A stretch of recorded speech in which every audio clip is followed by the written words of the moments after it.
ہم نشست 67 ختم کر چکے ہیں، اب 68 کی طرف چل رہے ہیں،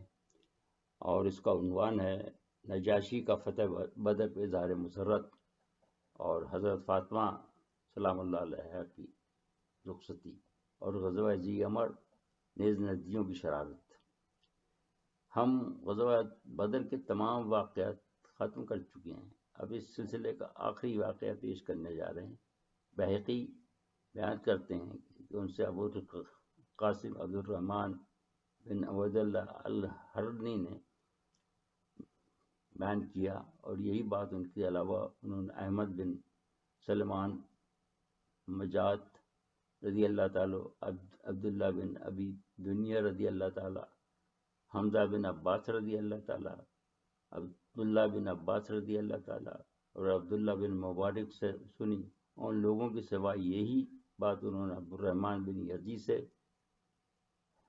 جابر اور رضا کے ایک شخص عبد الرحمن کے حوالے سے سنی۔ ایک روز نجاشی حضرت جعفر رضی اللہ تعالی عنہ بن ابی طالب اور ان کے ساتھیوں کو، جو ابھی تک وہاں حالت مہاجرت میں مقیم تھے، ان کو بلا بھیجا۔ اور آگے حضرت جعفر کی ہی زبانی سنیے۔ وہ بیان فرماتے ہیں کہ میں جب اپنے ساتھیوں کے ہمراہ ان کے محل پہنچا تو میں نے دیکھا کہ وہ 2 عدد پوشیدہ سے کپڑے پہنے اور خاک آلود زمین پر بیٹھا ہے۔ اس نے ہمیں دیکھتے ہی ایک دوسرے شخص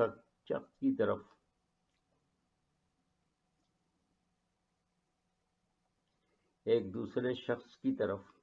اشارہ کر کے، جو کہ پہلے سے وہاں موجود تھا، کہا کہ یہ شخص تمہارے ملک عرب سے آیا ہے اور بتا رہا ہے کہ تمہارے نبی کو یہ مقام بدر اللہ نے فتح سے نوازا، اور فلاں بمقام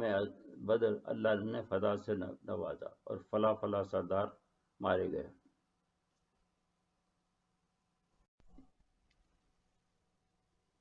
اور فلاں فلاں قیدی ہوئی۔ یہ اس واقعے کا چشم مزید گواہ ہے، کیونکہ یہ وہاں جھاڑیوں میں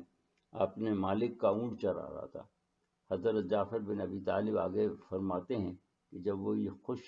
خبری سنا کر خاموش ہوا تو میں نے پہلے تو اس کا شکریہ ادا کیا، پھر اس سے پوچھا کہ آپ نے یہ اپنا حال کیوں بنا رکھا ہے؟ تو اس نے ان کا یہ سوال سن کر کہا کہ میں نے اس کلام میں جو کہ خدا نے اپنے نبی عیسیٰ علیہ السلام پر اتارا پڑھا ہے کہ جب اللہ تعالیٰ اپنے مومن بندوں کو نعمت بخشے تو بندوں کا فرض ہے کہ بطور شکر گزاری اس کا شکر بجا لائیں، کیونکہ جو خبر میں نے آپ کو سنائی ہے اسے موجودہ نبی صلی اللہ علیہ وسلم اور اپنے بندوں پر بہت بڑی نعمت سمجھتا ہوں، لہذا میں اس کلام خدا بندی کے مطابق اور تعمیل حکم میں فرش پر بیٹھ کر اس کا شکر ادا کر رہا ہوں، کیونکہ میں تم مسلمانوں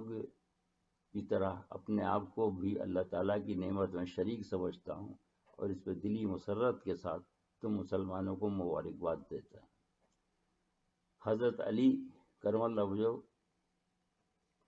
کا حضرت فاطمہ سلام اللہ علیہ بنت رسول صلی اللہ علیہ وسلم سے عقد و رخصتی۔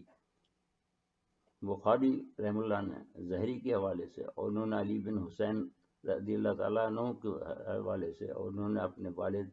حسین رضی اللہ تعالیٰ عنہ سے، اور انہوں نے اپنے والد علی بن ابی طالب کے حوالے سے بیان فرمایا کہ یہ واقعہ سن 2 ہجری کا ہے، مگر بہقی رحمۃ اللہ علیہ ابی عبداللہ المندہ کی کتاب المعرفت میں حضرت علی کے حوالے سے یہ روایت نقل کرتے ہوئے فرماتے ہیں کہ حضور نے حضرت فاطمہ کا عقد حضرت علی کرم اللہ وجہ سے 1 ہجری میں ہی پڑھا دیا تھا، لیکن رخصتی 3 سال میں عمل میں آئی۔ بہقی رحم اللہ علیہ کی اس روایت سے تو یہ ثابت ہوتا ہے کہ حضرت فاطمہ کی صرف رخصتی 3 ہجری میں عمل میں آئی۔ اللہ آگے چل کر حضرت علی کرم اللہ وجہ کے حوالے ہی سے فرماتے ہیں، جو کئی حوالوں کے بعد حضرت علی کی زبانی ہے، کہ فرمایا کہ حضرت علی کرم اللہ وجہ نے، جب میں نے حضور کو حضرت فاطمہ سلام اللہ علیہ کے لیے پیغام دیا تو حضور نے پوچھا کہ تمہارے پاس کچھ ہے؟ تو میں نے کہا کہ میرے پاس سوائے اس ذرہ کے کچھ نہیں ہے۔ آپ نے فرمایا چلو یہی کافی ہے۔ پھر حضرت علی نے فرماتے کہ میں نے اس کو آپ صلی اللہ علیہ وسلم کے حکم کے مطابق فروخت کر دیا اور مجھے اس کی قیمت 4 درہم ملی، جو کہ میں نے حضور کو لا کر پیش کر دی، جس کے بعد حضور نے بلا تعمل اپنی صاحبزادی فاطمہ سلام اللہ علیہ سے میرا نکاح پڑھا دیا۔ بیہقی رحمہ اللہ علیہ تحریر فرماتے ہیں کہ حضور نے اپنی بیٹی کو جہیز میں ایک چمڑے کا تکیہ، ایک بستر اور ایک چکی عطا فرمائی۔ ابن اسحاق رحمہ اللہ اس پر مزید اضافہ کرتے ہوئے تحریر فرماتے ہیں کہ حضرت فاطمہ کے بطن سے حضرت کے 5 بچے ہوئے، جو حسن، حسین اور محسن تھے، اور 2 صاحبزادیاں ام کلثوم اور زینب، مگر حضرت محسن صغیر سنی میں ہی اللہ کو پیارے ہو گئے تھے۔ غزوہ ذی امر سال 100 ہجری کے واقعات میں سب سے پہلا واقعہ جو رونما ہوا وہ غزوہ ذی امر ہے، اس کو غزوہ نجد بھی کہتے ہیں۔ ابن شام رحم اللہ فرماتے ہیں کہ حضور صلی اللہ علیہ وآلہ وسلم نے پورا ماہ سفر وہاں گزارا، مگر لڑائی کی نوبت نہیں آئی۔ ابن اسحاق رحم اللہ اس کے بارے میں تحریر فرماتے ہیں کہ حضور غزوہ صحیح سے واپس آنے کے بعد اس پورے عرصے میں مدینے میں قیام پذیر رہے۔ دریں اثر حضور کو اطلاع ملی کہ نجدی کسی برے ارادے سے جمع ہو رہے ہیں، لہذا حضور نے حضرت عثمان بن عفان کو مدینے کا حاکم مقرر فرما کر نجد کے علاقے غطفان کی طرف مراجعت کی۔ واقدی رحمۃ اللہ علیہ تحریر فرماتے ہیں اطلاع یہ ملی تھی کہ غطفان اور بنی سالوہ ایک بہت بڑا گروہ بارادہ جنگ نجد کی طرف سے لے آ رہا ہے۔ آپ ان کے مقابلے کے لیے بروز پنجشنبہ 10 ربیع الاول 3 ہجری کو روانہ ہوئے۔ اس موقع پر 450 صحابہ کرام آپ کے ہم رکاب تھے۔ جب مدینے سے روانہ ہو کر آپ صلی اللہ علیہ وآلہ وسلم کو سلسلہ کوہ سے گزرے اور اس پانی کے ذخیرے کے قریب پہنچ کر قیام فرمایا جس کو ذی امر کہتے ہیں، تو شدید بارش نے آ لیا، جس سے آپ کا لباس بری طرح بھیگ گیا۔ چونکہ حضور بہت ہی باحیا انسان تھے،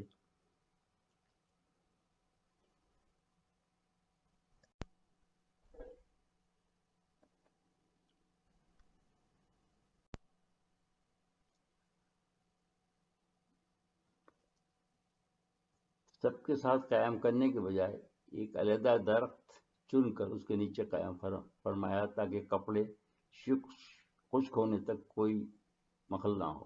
ادھر مشرکین کو بھی یہ اطلاع مل گئی، لہذا انہوں نے موقع سے فائدہ اٹھاتے ہوئے ایک بہادر نوجوان کو جس کا نام غورث تھا بھیجا کہ وہ آپ صلی اللہ علیہ وآلہ وسلم کو وہیں پر سوتے میں قتل کر دے، اور وہ آپ تک پہنچ بھی گیا، اور چونکہ آپ صلی اللہ علیہ وآلہ وسلم کے کپڑے بھیگ گئے تھے لہذا حضور نے اپنی تلوار بھی درخت کی شاخ میں ٹانگ دی تھی، وہ اس نے حضور صلی اللہ علیہ وآلہ وسلم کو غافل پا کر قبضے میں کر لی۔ پھر حضور کو للکارا کہ اے محمد بتا اب میرے ساتھ ہاتھ سے تجھے کون بچا سکتا ہے۔ حضور صلی اللہ علیہ وآلہ وسلم کی آنکھ کھل گئی، اور جب صورتحال واضح ہوئی تو حضور نے جواب دیا کہ میرا خدا۔ اسی وقت جبریل علیہ السلام نے جو اللہ کی طرف سے حفاظت میں معمور زیبا و تلوار اس کے ہاتھ سے چھین کر حضور کو پیش کر دی، تب حضور نے وہی تلوار اس کو دکھاتے ہوئے اس سے پوچھا کہ اب بتا تجھے میرے ہاتھ سے کون بچائے گا۔ اس نے کوئی نہیں، اور دوسرے ہی سانس پہ اس نے اشہد ان لا الہ الا اللہ اشہد ان محمدن عبدہ و رسولہ پڑھتے ہوئے کہا کہ واللہ قیامت تک دشمنوں کی کوئی جماعت آپ کا مقابلہ نہیں کر سکتی۔ اتنے میں شور و غل سن کر صحابہ کرام بھی دوڑ کر پہنچ گئے، اور پرسش احوال پر حضور نے فرمایا کہ یہ لحیم اور طویل قامت شخص کو دیکھ رہے ہو، یہ میرے سینے پر سوار ہو کر میرا سر کاٹنا چاہتا تھا، لیکن اب اللہ کی وحدانیت اور میری نبوت کا اقرار کر کے اسلام میں داخل ہو گیا، اور کہتا ہے کہ میں اپنے قوم کو واپس جا کر سمجھاؤں گا کہ وہ آپ صلی اللہ علیہ وسلم کے مقابل ہے، ان کو اسلام لانے کی دعوت دے گا۔ واقدی رحمۃ اللہ تعالیٰ نے یہ بھی تحریر کیا ہے کہ اس موقع پر یہ آیت نازل ہوئی جس کو ہم اس مضمون کے آخر میں انشاءاللہ پیش کریں گے، کیونکہ ابن اسحاق رحمہ اللہ تعالیٰ نے اس کے شان نزول کے بارے میں ایک دوسرا واقعہ نقل کیا ہے، مگر اس میں ایک تو نامی یہی ہے مگر دوسرا نام مختلف ہے، اس میں شاید واقعے کی یکسانیت کی وجہ سے اشکال مورخین کو ہو گیا ہے۔ دراصل ذات الرقا کا واقعہ تو بعد کا واقعہ ہے جو سن 4 ہجری میں پیش آیا، اور وہ اس طرح ہے کہ عمر بن حجاش نام کا کوئی آدمی جو کہ بنی نذیر میں سے تھا، اس نے اپنی قوم کو یقین دہانی کرائی کہ میں محمد صلی اللہ علیہ وسلم کو قتل کر دوں گا۔ جب لوگوں نے پوچھا کس طرح، تو اس نے کہا میں ان کا معتقد بن کر جاؤں گا۔ لہذا ابن اسحاق رحم اللہ لکھتے ہیں کہ وہ حضور کی خدمت اقدس میں پہنچا اور اس طرح ظاہر کیا کہ وہ کوئی اپنی قوم کی طرف سے اہم پیغام لایا ہے اور مسلمان ہونے کا ارادہ رکھتا ہے، مگر یکایک اس نے آپ کی تلوار قابو میں کر لی۔ آپ سے پوچھا کہ بتاؤ تو میرے ہاتھ سے اب کون بچائے گا۔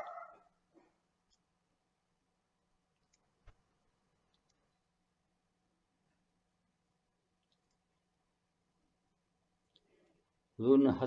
سابق فرمایا اللہ، یہ سن کر اس نے حملہ کرنا چاہا لیکن تلوار اس کے ہاتھ سے چھوٹ کر گر گئی، اور ابن اسحاق رحمہ اللہ تعالیٰ کے مطابق اس موقع پر یا ایسے ہی کسی موقع پر یہ آیت نازل ہوئی، مگر اس واقعے میں اس کے انجام کا کوئی ذکر نہیں۔ لہٰذا یہ دو الگ واقعات دو الگ اشخاص کے ہیں جو انسانیت کی وجہ سے مورخین نے ایک ہی جگہ بیان کر دیے ہیں، جس سے مغالطہ پیدا ہوا، اور ورنہ معاملہ صاف ہے۔